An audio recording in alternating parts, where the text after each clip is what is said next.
서기 2040년. 내 이름은 로아. 나는 백수다. 지금은 이렇게 어두운 골방에서 허송세월하고 있지만 얼마 전까지만 해도 나는 전도 유망한 의사였다. 매일 병원으로 출근하며 성실히 살아가던 나는 하루아침에 실업자가 되고 말았다. 내가 형편없는 의사였던 걸까? 아니. 아니면 병원이 재정적으로 어려웠던 걸까? 아니. 내 일자리를 빼앗은 건 다름 아닌 인공지능, AI 의사였다. 지금 나는 이 모든 일이 일어나기 전인 20년 전에 너희들에게 영상 편지를 보내려 한다. 이것은 경고의 메시지다. 만반의 준비를 하기 바란다. 이것이 바로 너희들의 미래다. 나도 한때는 아이폰의 시리에게 공부하는 동안 음악을 틀어달라고 명령하던 평범한 인간 아이였다. 그때 나는 몰랐던 것이다. 이 작은 인공지능이 어디까지 발달할 것인지 말이다. 변화는 서서히 일어났다. 처음은 알파고였다. 바둑을 두는 인공지능 알파고의 등장에 모두 흥분을 감추지 못했고 알파고는 곧 최강의 바둑기사인 이세돌 구단과 결투를 벌이게 된다. 이 대결은 전 세계에 생방송됐고 인류 전체의 관심을 불러모았다. 누구도 예상하지 못한 건 최강의 바둑기사를 상대로 한 알파고의 승리였다. 이것은 다만 시작에 불과했다. 인공지능은 무서운 속도로 진화했고 각종 분야에서 두각을 나타내기 시작했다. 그림을 그리는 AI는 미국 대회에서 대상을 거머쥐었고 챗봇 AI는 변호사 시험과 의사 시험을 가뿐히 통과했으며 구글의 날씨 예측 AI 모델은 날씨 예보 정확도가 가장 높다는 유럽 기상예보센터와 승부를 겨룬 결과 99.7%의 승률로 승리했다. 인공지능은 이미 인간의 능력을 월등히 뛰어넘는 무언가가 되어가고 있다. 바야흐로 미래기술의 시대가 열린 것이다. 세상은 언제 여기까지 온 걸까? 이 모든 혁명의 시작은 어디였을까? 세상이 기술의 등장으로 변화하기 시작한 건 18세기 후반이었다. 바로 1차 산업혁명이다. 기계화 혁명으로 불린 최초의 혁명이 산업시대의 서막을 알렸다. 1차 산업혁명의 가장 큰 특징은 증기기관의 발명이었다. 밀폐된 공간에서 석탄에 불을 떼서 물을 끓이면 수증기의 부피가 늘어나면서 압력이 발생한다. 이 압력을 한 방향으로 전달하면 그로 인해 미는 힘이 생기는데 이 힘으로 증기기관차 같은 커다란 기차를 만들거나 거대한 기계를 돌리는 에너지를 생산할 수 있게 되었다. 이것이 증기동력이다. 열 에너지를 운동에너지로 바꿀 수 있게 된 인류는 공장을 짓기 시작했다. 농업 중심 사회에서 공업 중심 사회로 바뀌면서 수작업으로 일하던 수공업자들은 대량으로 일자리를 잃게 됐다. 공장에서 일자리 수요가 생겼으나 공장은 노동 환경이 나빴고 임금이 낮았으며 기계 한 대가 여러 사람을 대체할 수 있었기 때문에 실업자가 넘쳐나기 시작했다. 그래도 세상은 계속됐다. 그 다음으로 19세기 후반에 일어난 2차 산업혁명은 대량 생산 혁명이었다. 이것을 가능하게 한 새로운 에너지 자원이 있었으니 바로 전기다. 증기기관은 증기가 지나갈 두꺼운 파이프가 필요했다. 하지만 전기는 파이프 따위 필요하지 않았다. 얇고 가벼운 전선만 있으면 전기는 어디든 갈 수 있었고 전기 에너지를 사용하면서 인류는 커다란 파이프 없이 더 강력한 에너지를 얻게 된다. 큰 공장을 세울 수 있었고 엄청난 속도로 제품을 찍어내면서 대량 생산이 가능해졌다. 많은 신기술들이 등장하면서 전기, 통신, 자동차 등 새로운 산업들이 만들어졌고 도시 주변으로 대기업과 공장들이 모이면서 대도시가 형성되기 시작했다. 그러나 더 많은 물건을 만들면서 환경오염이 심화됐고 대부분의 물건들이 공장화되면서 더 많은 기존의 전통산업 노동자들이 일자리를 잃었다. 그래도 세상은 계속됐다.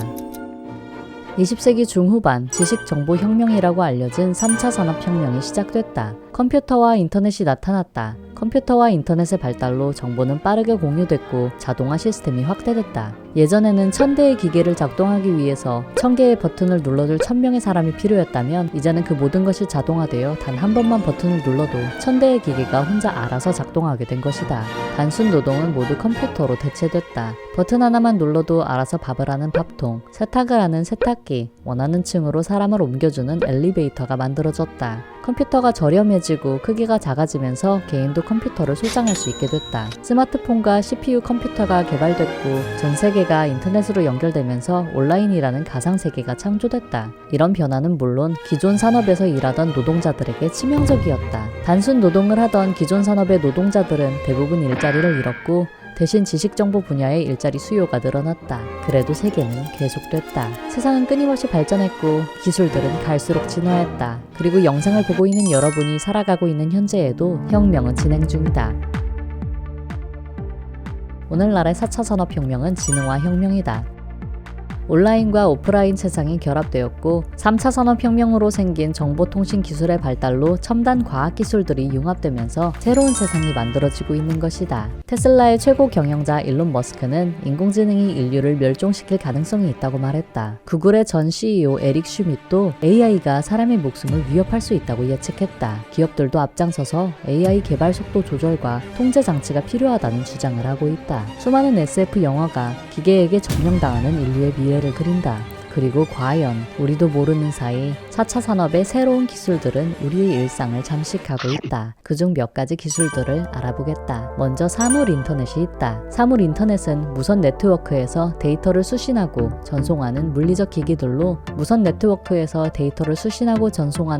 기기들로 이뤄진 모든 시스템을 말한다. 일반적으로 사물 인터넷은 데이터들을 지속적으로 분석하며 전송 및 수신한다. 사실 이건 오래전부터 사용된 기술이다. 예를 들어 자동 자판기는 음료가 떨어지면 그 소식을 음료업체에게 전한다. 그러면 음료업체는 자판기가 있는 곳으로 부족한 음료를 배달한다. 손목 밴드를 통해 밴드를 찬 사람의 데이터를 수집해 건강 상태를 알려주는 밴드도 모션 센서나 카메라로 수집한 데이터에서 수상한 낌새가 보이면 경보를 울리는 전자보안 경비도 사물 인터넷에 포함된다. 이제 사람들의 집은 방이 사용되지 않을 때 조명과 히터를 끄고 냉장고에 없는 음식 재료를 주인에게 알려주며 아침이 오면 자동으로 커튼을 걷는다. 어느새 4차 산업 기술은 집사의 형태로 우리의 삶 속 깊이 스며든 것이다. 두 번째는 빅데이터다. 빅데이터는 디지털 환경에서 생성되는 대용량 데이터를 다루는 기술을 말한다. 이 기술의 핵심은 엄청난 양의 데이터를 빠르고 바르게 분석하는 것인데 이것을 잘 활용하면 많은 것에 대한 예측이 가능해진다. 빅데이터는 내 평소 관심사들을 분석해서 내가 관심을 가질 만한 광고를 띄우고 기상청에서는 날씨 정보를 분석해서 일기예보를 한다. 스포츠계에서는 경기와 선수들의 버릇을 분석해 팀의 전력을 강화하는 데 빅데이터를 활용하고 있다. 이런 빅데이터를 바탕으로 사람처럼 생각하는 능력을 지닌 것이 바로 세 번째, 인공지능이다. 과거의 기계들이 반복적이고 육체적인 업무를 대신했다면 이것은 비반복적이며 인지적인 분석 업무를 할 수 있다. 사람만이 가능한 줄 알았던 생각하고 분석하고 판단하는 지능적인 작업을 수행한다는 뜻이다. 어렵게 들리지만 알고 보면 우리 주변에는 인공지능이 가득하다. 핸드폰은 우리의 얼굴을 인식해서 잠금 장치를 풀고 자동차들은 운전자 없이도 자율주행을 하고 인공지능 챗봇은 사람들과 대화하고 글을 쓴다. 인공지능은 인류를 초월하는 능력으로 사회에 이미 본격적으로 도입됐고 사람들의 일자리를 위협하고 있다. 정보기술 기업의 일자리 데이터를 추적하는 웹사이트 레이오프스의 자료에 따르면 인공지능의 도입 이후 반년 동안 미국의 정보기술 기업에서 해고된 이들은 21만 2,294명에 이르며 대형 정보기술 기업의 최고 경영자는 앞으로 몇 년 사이에 인공지능으로 대체될 수 있다고 생각하는 일자리의 고용을 중지할 것으로 예상한다고 말했다. 말 그대로 인간들은 인공지능과 밥그릇 싸움을 하게 되고 만 것이다. 인공지능은 소프트웨어적인 측면에서만 인간 생활을 침투하고 있는 것이 아니다. 네 번째 4차 산업 기술인 로봇은 빅데이터와 인공지능을 탑재한 뒤 인간이 하던 많은 물리적인 일들을 대신하게 됐다. 초기에 로봇이 무거운 것을 들거나 위험하고 반복적인 업무만 했다면 90년대 이후의 인공지능 로봇은 청소를 하고 배달을 한다.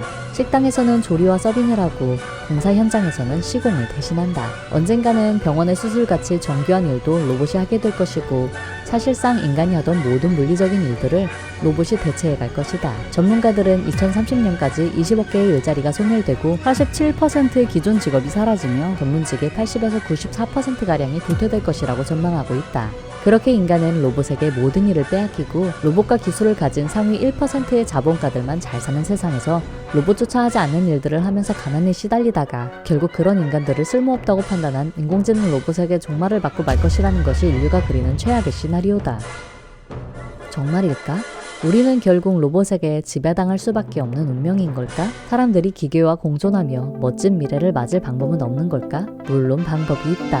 바로 우리가 인간다워지는 것이다. 1차 산업혁명이 일어났을 때 대체된 건 인간의 신체적인 능력이었다. 그래서 인간은 인지 능력이 필요한 분야로 옮겨갔다. 그런데 이제 인공지능은 인간의 인지 능력조차 뛰어넘었다. 사람들은 기계에게 일자리를 잃을까 두려워하지만 이건 잘못된 접근이다. 우리는 기계와 싸워서 이기려 해서는 안 된다. 기계는 늘 인간의 능력을 추월해왔다. 기계와 비슷한 기능을 가진 사람들은 기계에 의해 대체될 것이다. 가장 먼저 사라질 직업은 데이터를 분석하는 일이다. 정보를 받아서 분석하고 정보가 축적되는 결과를 내는 일은 인공지능이 가장 잘하는 일이기 때문이다. 반면 몸을 쓰는 일은 대체가 어렵다. 사회적인 관계와 연관된 일 또한 인공지능이 하기 어렵다. 이건 직급과는 상관없다.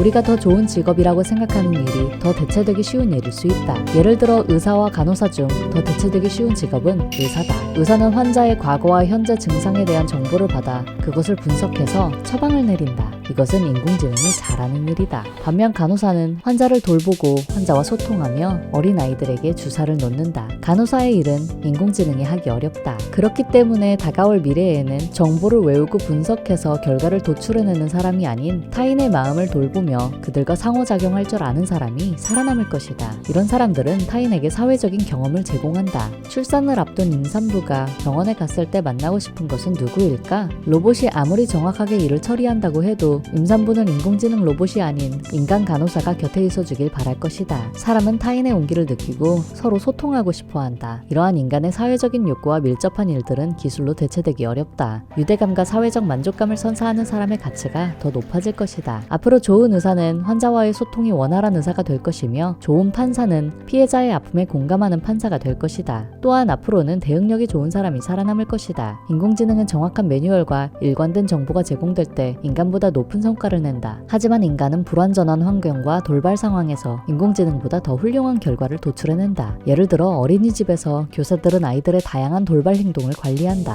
현재의 인공지능에게는 불가능한 일이다. 인공지능은 종합적인 세계관이 없고 인간의 소통 능력을 갖추지 못했기 때문이다. 다가올 미래에는 다양한 경험을 통해 대응력을 갖추는 일이 무엇보다 중요해질 것이다. 사피엔스의 저자 유발 하라리는 기술을 이용한 현명한 선택이란 우리가 기술을 섬기지 않고 기술이 우리를 섬기도록 하는 것이라고 말한다. 우리는 종종 기술이 우리 인생의 문제에 답을 주기를 기대한다. 그렇게 해서 기술이 우리 인생을 통제하도록 한다. 그러나 꼭 기억해야 하는 건 기술은 우리가 물은 질문에만 답을 한다는 점이다. 질문을 하는 건 우리라는 걸 기억해야 한다. 4차 산업의 기술을 어떻게 이용하느냐에 따라 이 세상은 천국이 될 수도 지옥이 될 수도 있다. 결국 가장 중요한 건 기술을 이용하는 사람들의 마음가짐인 것이다. 인공지능에겐 지식이 있지만 인간은 지혜를 가졌다. 도덕과 윤리를 잊지 않는 지혜로운 이들이 미래 기술들을 인류와 동식물과 지구를 위해 사용한다면 분명 상상 이상으로 눈부신 미래가 우리 앞에 펼쳐질 것이라 믿어 의심치 않는다. 모든 건 여러분들의 손에 달렸다. 그러니 부탁한다. 부디 지속가능한 세상을 만들어 인류의 미래를 구원해주길 바란다.